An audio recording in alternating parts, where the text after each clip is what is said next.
হুবহু বেকারির মতো বাটার বন, তাও আবার ভাতের পাতিলে মাত্র 10 মিনিটে। নরম তুলতুলে এই বাটার বনগুলো কম বেশি ছোট বড় সবাই খুব পছন্দ করে খেতে, সকালবেলা নাস্তাতে অথবা বিকেলবেলা চায়ের আড্ডাতে। ঝটপট আমার রেসিপিটা ফলো করে বানিয়ে নিতে পারবেন। দেখে নেওয়া যাক কীভাবে তৈরি করেছিলাম। প্রথমেই নর্মাল চায়ের কাপের কুসুম গরম পানি দিয়ে দিয়েছি হাফ কাপ, তারপরে দিয়ে দিলাম ইস্ট 1 চামচ, 1 চামচ দিয়েছি চিনি, আর দিয়েছি স্বাদ মতো লবণ। ভালো করে মিশিয়ে নিতে হবে যাতে ইস্ট চিনি সব কিছুই গলে যায় পানির সাথে। যখন ভালোভাবে মিশে যাবে তখন আমরা অ্যাড করে দিব মেজারমেন্ট কাপের 1 কাপ ময়দা। ময়দা দিয়ে বাটার বন তৈরি করলে অনেক বেশি ভালো রেজাল্ট আসবে, তবে আটা দিয়েও কিন্তু তৈরি করা যাবে। ময়দা দিয়ে নরম নরম একটা ডো মেখে নিতে হবে, একেবারে খুব বেশি শক্ত ডো হবে না, একটু হালকা নরম নরম থাকলে এটা খুব দ্রুতই ফুলে যাবে, যার কারণে আমরা খুব শক্ত করব না। আর অনেকে আছেন ইস্টের তৈরি খাবার খেতে পারেন না, ইস্টের একটা ঘ্রাণ আছে সেটার জন্য। হালকা অল্প একটু ঘি দিয়ে দিবেন, এতে করে ইস্টের কোনো ঘ্রাণই থাকবে না, ঘির ফ্লেভারটাই পাবেন। তো আমি অল্প একটু ঘি মেখে নিয়ে উপর দিয়ে হালকা করে দিয়ে রেখে দিলাম 1 ঘন্টার জন্য রেস্টে। 1 ঘন্টা পর ফিরে আসছি। দেখেন 1 ঘন্টা পর মাশাল্লাহ পুরো অ্যাক্টিভ হয়ে গেছে আমার ইস্ট, একেবারে ফুলে ফেপে উপর দিয়ে বেরিয়ে গেছে। তো এখন বাতাসটা বের করে নিয়ে আমরা হাত দিয়ে সামান্য একটু মেখে নিব, তারপরে আমরা শেপটা দিয়ে নিব। শেপটা দিতে আপনার বড় জোর 2 থেকে 3 মিনিট লাগবে, তার বেশি লাগবে না। অ্যাক্টিভ হতেই যা সময় লাগে, এরপরে কিন্তু এটা বানাতে একদমই কোনো মেহনত নেই। তো আমি এখন খুব ভালো করে মেখে নিয়েছি। এখন এই 1 কাপ ময়দা থেকে আমি মোটামুটি 4টা বাটার বন তৈরি করতে পারবো। একেবারে ছোট হবে না, ছোট ছোট করে তৈরি করলে মিনিমাম 6 থেকে 7টা তৈরি করতে পারবেন। তো দোকানের যে বাটার বনের সাইজগুলো থাকে ঠিক ওরকম সাইজ হবে। তো আমার কিন্তু 2টা অনেক বড় বড় হয়েছে, দেখলেই বুঝতে পারবেন একদম শেষ পর্যন্ত। তো আজকে আমি 4টা বাটার বনের জন্য 4টা লেচি তৈরি করে নিয়েছি।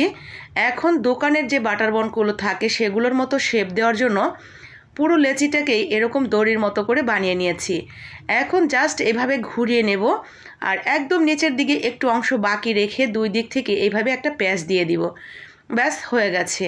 সবগুলো আমি একইভাবে রেডি করে নিয়েছি। আমি আজকে 2ভাবে আপনাদের বেক করে দেখাবো, একটা ওই পাতিলের উপরে, আর একটা আমি ওভেনে।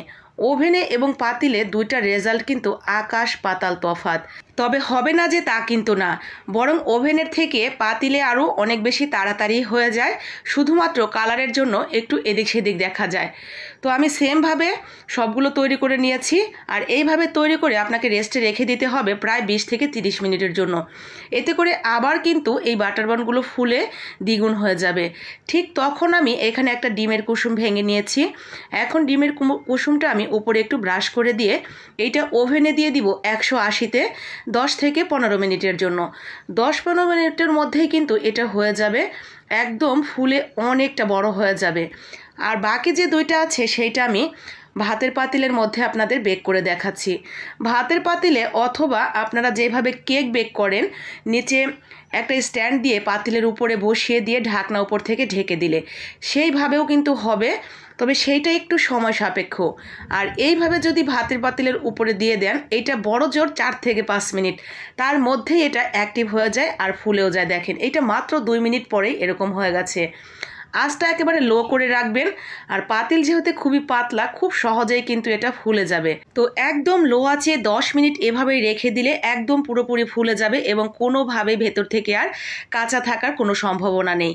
তবে উপরে কিন্তু কোনোভাবেই কালার আসবে না, সেই কালারটা করার জন্য আপনাকে অবশ্যই পাতিলটা উপর করে ধরতে হবে গ্যাসের উপরে, নয়তো আমার মতো এইভাবে করে সামান্য একটু তাপ দিয়ে নিতে পারেন।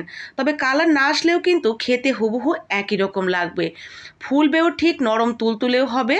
তবে ওভেনে বেক করলে যতটা সুন্দর হবে ততটা কিন্তু সুন্দর হবে না। আমি অনেককেই দেখেছি আপনার পাতিলের তলাতে অথবা কেক যেভাবে স্ট্যান্ডের উপরে বসিয়ে পাতিল গরম করে আবার উপরে ঢাকনা দিয়ে ঢাকা হয়, সেইভাবে এই বনগুলো তৈরি করতে উপরে সেমভাবে এভাবে কালারও আসতে দেখেছি। কিন্তু তারা কিভাবে এই উপর দিকে কালার টানে চুলাতে বেক করে আমার জানা নেই। আমি যতবার তৈরি করেছি কোনোভাবেই ওভেনের মতো এরকম কালার আসে না। হয়তো কোনো জাদু থাকতে পারে তাদের কাছে, আমি পারি না। তো যাই হোক, যারা ওভেন আছে তারা ওভেনে বেক করে নেবেন ঠিক আমার মতো এইভাবে। আর যাদের ওভেন নেই তারা কিন্তু আপনাদের হাতটা সোজা করার জন্য বা অনেক বেশি পাকা করার জন্য এইভাবে চুলাতে তৈরি করতে করতে নিজেকে অনেকটা দক্ষ বানিয়ে ফেলতে পারবেন।